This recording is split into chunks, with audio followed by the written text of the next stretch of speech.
Congratulations, sir. I think you've outdone yourself on this one. And I think it must be fun for a director to be able to revisit some things. But for this one, were you kind of chomping at the bit because you had so much more to say about Sherlock? And Chomping at a bit, no. I was enthusiastic, right, but with some reticence because it's nevertheless a significant challenge, right?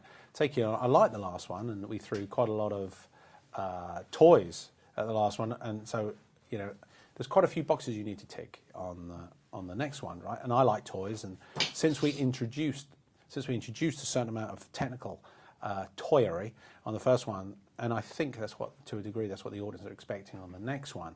So we had to throw quite a lot of technical toys at it. Had to come up with some new sensational ideas for the action. Had to make it, because Moriarty's in the equation, I had to make it more intellectual. Had to up the stakes in general. So in that respect, I had my work cut out for me. So that's why I wasn't chewing a bit. Okay, but you did a fantastic job, really. You really That's stepped very it kind up. of you to say so. You're quite welcome. And I just wonder for you as a director to still watch somebody, like Robert Downey Jr. and Jude Law do what they do. I mean, those two were even better than they were in the first one, and I thought they were spectacular in the first one. What's it like for you to work with these guys? Well, because they've slept with one another now, we've got a lot of issues out the way.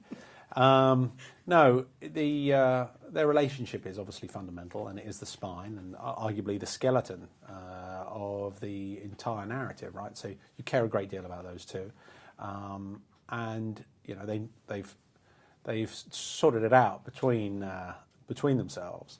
They've got a rhythm. Neither of them are lazy. They're both creative, and my job really is to sort of harness that and to calm them down when they are about to swap spit on certain occasions and take windy walks in the moonlight. So I've got to rear them back from that, but you want some of that. Yeah. So somehow I have to, these are kind of butch guys, but they need a feminine edge or vulnerable edge rather than a feminine edge.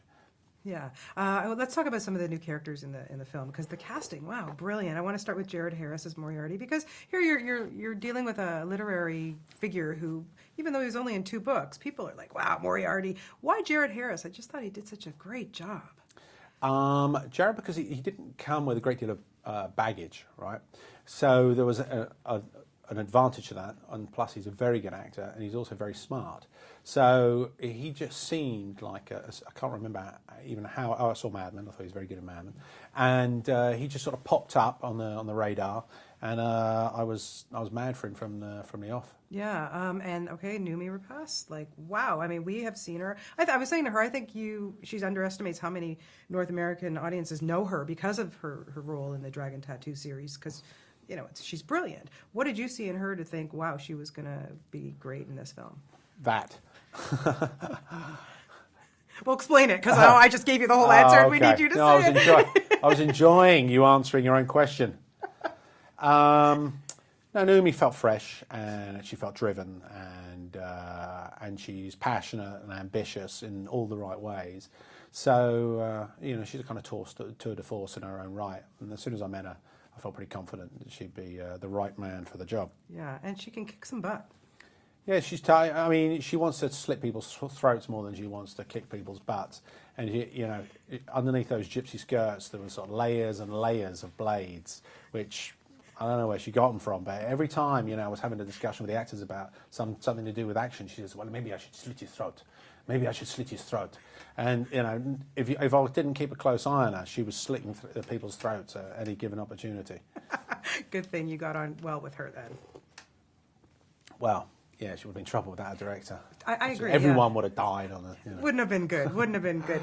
Stephen Fry, he was awesome. Yeah. Heavyweight intellectual, very capable. In another day or another movie, he would have been Sherlock or Moriarty. Intimidating until he take his clothes off. Well said. And even then, he's quite intimidating. Guy, what is it? When you step it up and you do these types of films, what ultimately challenges you? Because really, audiences are expecting so much.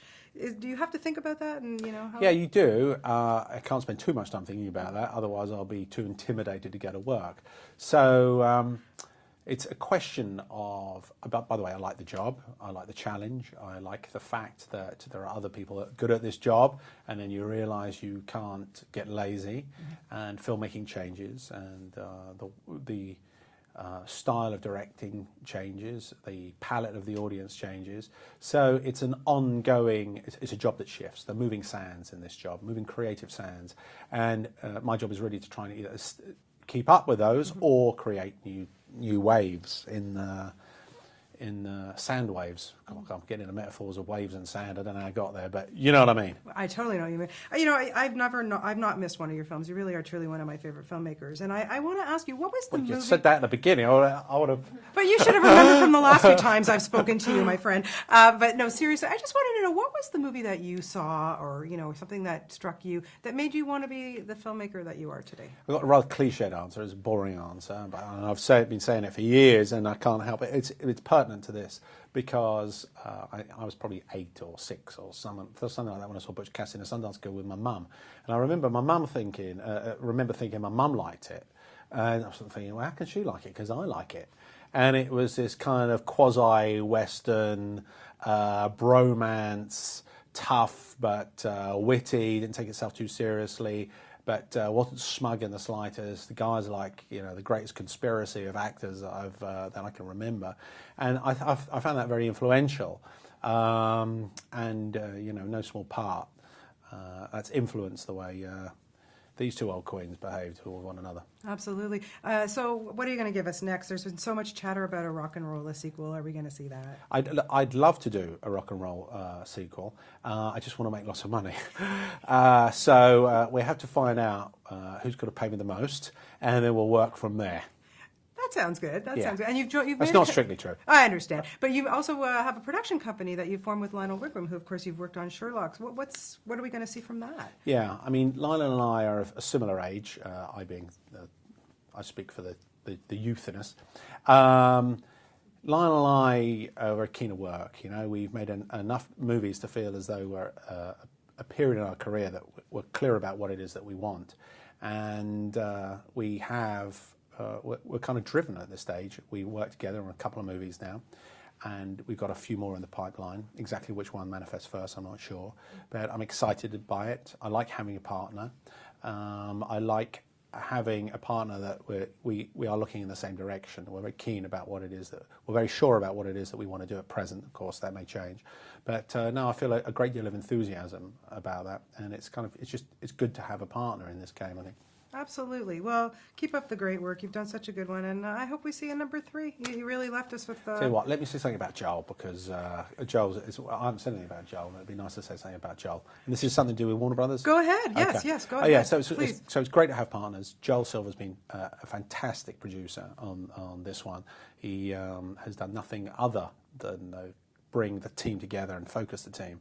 And he really has, sometimes you wonder what producers are there for, and sometimes it's very conspicuous as to why they're there. But Susan and Joel, obviously Lionel, but Joel really was a sort of powerhouse of enthusiasm, and he did a great job at sort of bringing us all together on this one. Well, he's a man you want to stick with, that's for sure. Yeah, you've done a great job again. Thank you so much, and always a pleasure to talk to you, Guy. Thank you very much indeed. Thank you. It was very kind of you to say all those things.